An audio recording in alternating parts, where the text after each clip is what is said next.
How do you make a film that teaches people about science? I think it's an important question, and I think it's a timely question, given that, well, video is exploding everywhere on the internet, and there are new initiatives popping up like TED Ed. Now this question, how do you make a film that effectively teaches someone something about science, that was the topic of my PhD.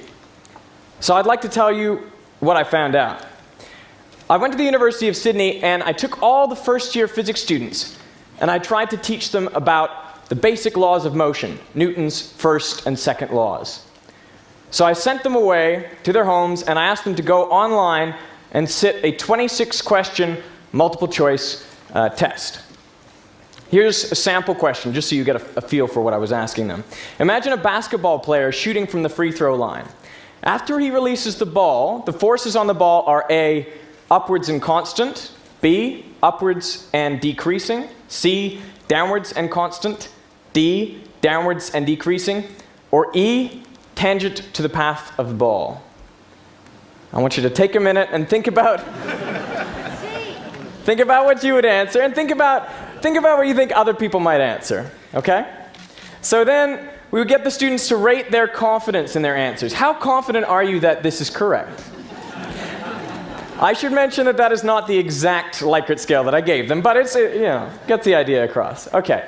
And then I would randomly assign these students to watch one of several videos about Newton's first and second laws. They lasted about 8 to 10 minutes. So in a standard exposition video, I would say something like this to them. Well, we would state Newton's laws, and then we would apply it to a real-world example, like a juggler. I can't juggle, so I've got one ball. Anyway, so we would say something like, while the ball is in the air, there's only one force acting on it throughout its flight. That's the force of gravity, it's constant, and it's downwards.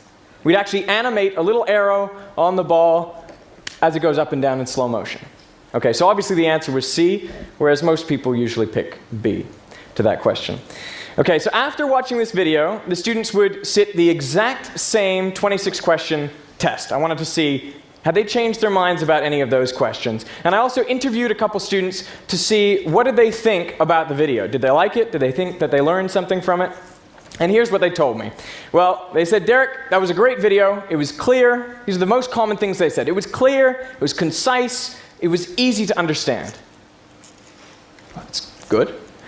And then I looked at their confidence scores. How did that change on average? Well, on average, it improved by about a point. Okay, everything's looking good, but how much did they learn? Well, on the pre-test, they scored 6 out of 26. And I can tell you there were basically direct answers to at least 14 of those questions, but how much did they pick up? The average on the post-test was 6.3. What happened? They thought they learned, but their scores didn't change. Well, one of the students told me, in the video it said, the ball is slowly decreasing in force. They thought there was some upward force in the ball, and they thought that was presented to them. They couldn't even correctly remember what was presented 5 minutes earlier. And I had sat in the room with them, and they watched the video. The thing is, in science, students don't know nothing about what we're trying to teach them. They actually know lots of things through their interaction with the world. It just turns out that these things are wrong, scientifically speaking. So when you present something, the student thinks they already know it, and they don't really pay utmost attention. They don't realize that what's being presented differs from their prior knowledge, and they just get more confident in those things that they were thinking beforehand. So actually, a clear expository summary is worse than no instruction at all. I mean that very seriously. So how do you get students to engage? Well, I tried a different approach. I put 2 people in a video, and I got one to voice the common misconceptions. And then the tutor would kind of indicate, okay, that's not quite right, and they would work it out through a social dialogue. But I mean, we would even animate the misconception on the ball without telling anyone it was a misconception. They had to work that out through the social interaction. Okay, so this was the very same setting that the other students watched the exposition video. What did the dialogue students say? Well, no one told me that it was clear. No one told me it was concise. No one said it was easy to understand. In fact, most of the time, they told me it was confusing.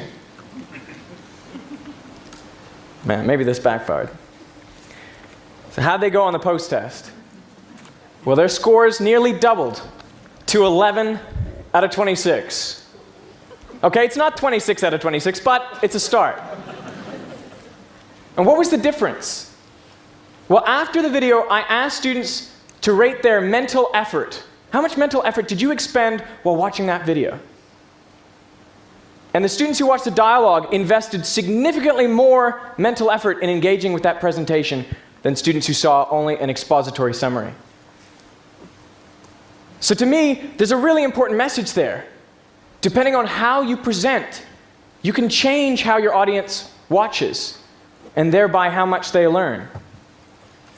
And I'm now applying this. I've got a YouTube channel, it's called Veritasium. And I've made nearly 100 films which have been seen over 4.5 million times throughout the world.